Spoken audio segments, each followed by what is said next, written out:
कभी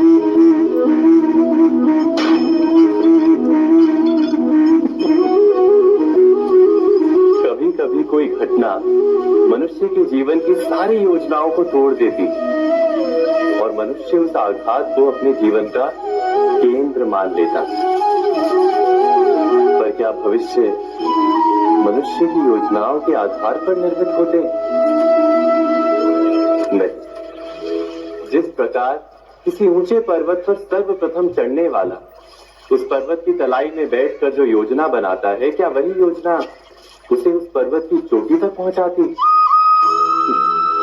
नहीं, वास्तव में वो जैसे जैसे ऊपर चढ़ता है वैसे वैसे उसे नई नई चुनौतियां, नई नई विडंबनाएं, नए नए अवरोध मिलते हैं। प्रत्येक पद पर वो अपने अगले पद का निर्णय करता है। प्रत्येक पद पर उसे अपनी योजनाओं को बदलना पड़ता है।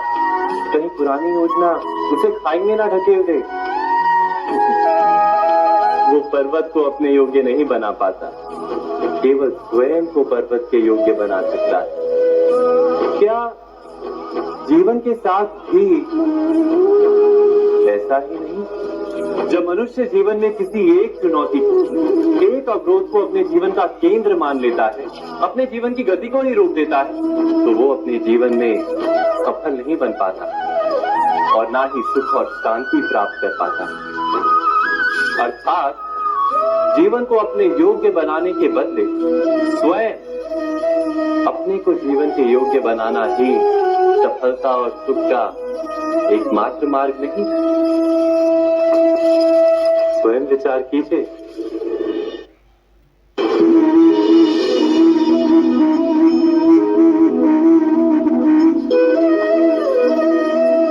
सत्ता की लालसा सबके हृदय को घेरे रहती है।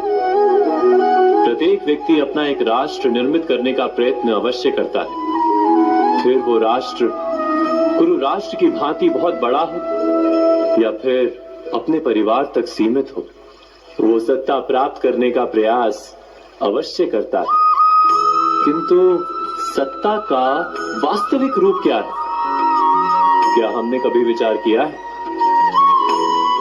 एक मनुष्य जितने अधिक लोगों के जीवन को प्रभावित कर सके, जितने अधिक लोगों के जीवन की स्वतंत्रता पर अंकुश रख सके, उतनी ही अधिक सत्ता का अनुभव करता है वो।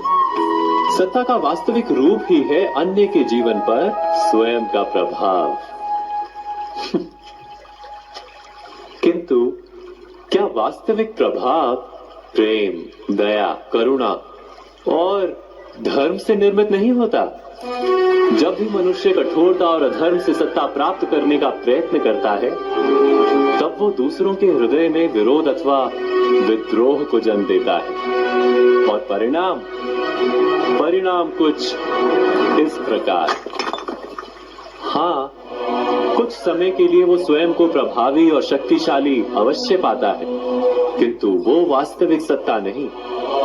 यही कारण है कि भृगु और वशिष्ठ जैसे ऋषियों की आज भी पूजा की जाती है, रावण और हिरण्यकशिपु की नहीं। इस पर तो आप विचार अवश्य करें। सत्य कहा ना?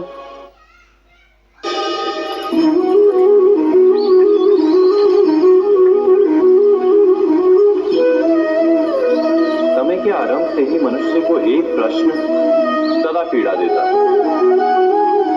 कि वो अपने संबंधों में अधिकतम सुख और कम से कम दुख किस प्रकार प्राप्त कर सकता है। क्या आपके सारे संबंधों ने आपको संपूर्ण संतोष दिया है? विचार कीजिए। हमारा जीवन संबंधों पर आधारित है, हमारी सुरक्षा संबंधों पर आधारित है।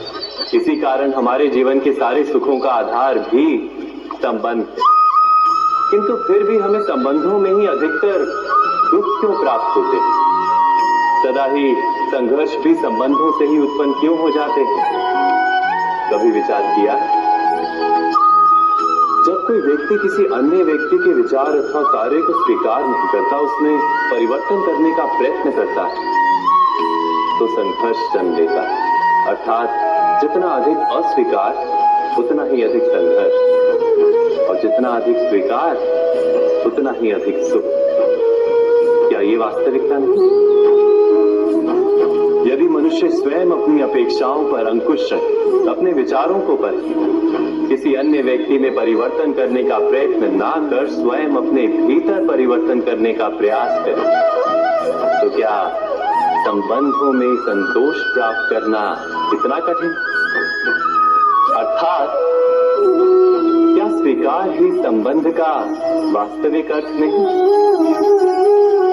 स्वयं विचार कीजिए।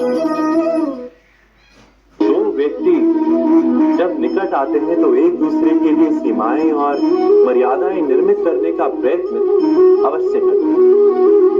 हम यदि सारे संबंधों पर विचार करें तो देखेंगे कि इन सारे संबंधों का आधार यही सीमाएं हैं जो हम दूसरों के लिए निर्मित करते हैं। और यदि अनजाने में भी कोई अन्य व्यक्ति इन सीमाओं को तोड़ता है तो उसी क्षण हमारा हृदय क्रोध से भर जाता है। इन सीमाओं का वास्तविक रूप क्या है? क्या हमने कभी विचार किया? सीमाओं के द्वारा हम दूसरे व्यक्ति को निर्णय करने की अनुमति नहीं देते, अपना निर्णय उस व्यक्ति पर थोपते, अर्थात किसी की स्वतंत्रता का अस्वीकार करते हैं। और जब स्वतंत्रता का अस्वीकार किया जाता है तो उसका हृदय दुख से भर जाता है। और जब वो सीमाओं को तोड़ता है तो हमारा हृदय क्रोध से भर जाता है। क्या ऐसा नहीं होता?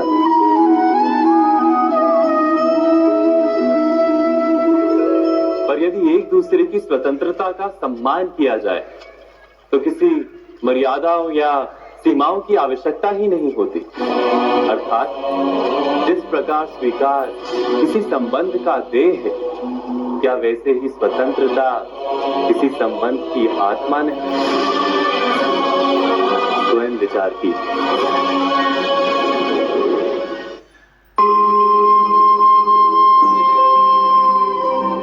प्रत्येक मनुष्य के जीवन में ऐसा क्षण अवश्य आता है जब सारे स्वप्न, सारी आशाएं, सारे दृश्य ध्वस्त हो जाते हैं। जीवन के सारे आयोजन ही बिखर जाते हैं। एक और धर्म होता है और दूसरी ओर सुख। किसी को धर्म संकट कहते हैं, जब धर्म का वहन ही संकट हो और धर्म का त्याग ही सुख हो। विचार कीजिए, कभी किसी स्वजन के विरुद्ध सत्य बोलने का अवसर प्राप्त हो जाता है, कभी ठीक दरिद्रता के समय सरलता से चोरी करने का मार्ग प्राप्त हो जाता है, कभी किसी शक्तिशाली राजनेता या राजा के कर्मचारी का अधर्म प्रकट हो जाता है। सबके जीवन में ऐसी घटना बनती ही रहती है। अधिकतर लोग ऐसे किसी क्षण को धर्म संकट के रूप में जान ही नहीं पाते। हमें किसी प्रकार के संघर्ष का अनुभव ही नहीं होता।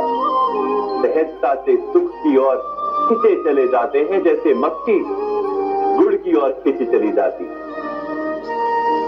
वास्तव में धर्म संकट का क्षण ईश्वर के निकट जाने का क्षण होता है। यदि हम संघर्षों से भयभीत ना, सुख की ओर आकर्षित ना, अपने धर्म पर दृढ़ रहे, तो ईश्वर का साक्षात्कार दूर नहीं।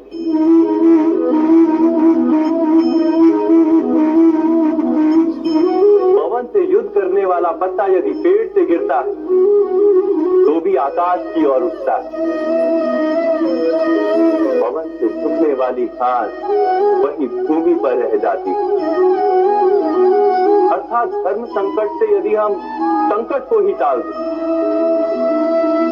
तो सुख तो मिलता है, जीवन बढ़ता है, किंतु क्या चरित्र नहीं टूटता? क्या आत्मा दरिद्र नहीं हो जाती? क्या ईश्वर से अंतर नहीं हो जाता? स्वयं विचार कीजिए। जब भी किसी की आशा और इच्छा भंग होती है हृदय क्रोध से भर जाता है। जिस व्यक्ति को वो अपना अपराधी समझता है उसे दंड देने का प्रयत्न करता है। पर क्या हमारी इच्छा या आशा का भंग होना क्या सदा ही किसी का अपराध होता है? इच्छाओं के अपूर्ण रहने के तो कई कारण हो सकते हैं। कुछ तो संजोग के कारण अधूरी रह जाती हैं और कुछ नियति के कारण। और कभी कभी इच्छाओं का स्वरूप ही ऐसा होता है कि वो पूर्ण नहीं हो पाती। बिना परिस्थिति पर विचार किए किसी को अपराधी मान लेना न्याय नहीं, प्रतिशोध है। न्याय का आधार तो दया, करुणा और प्रतिशोध का आधार क्रोध, अहंकार,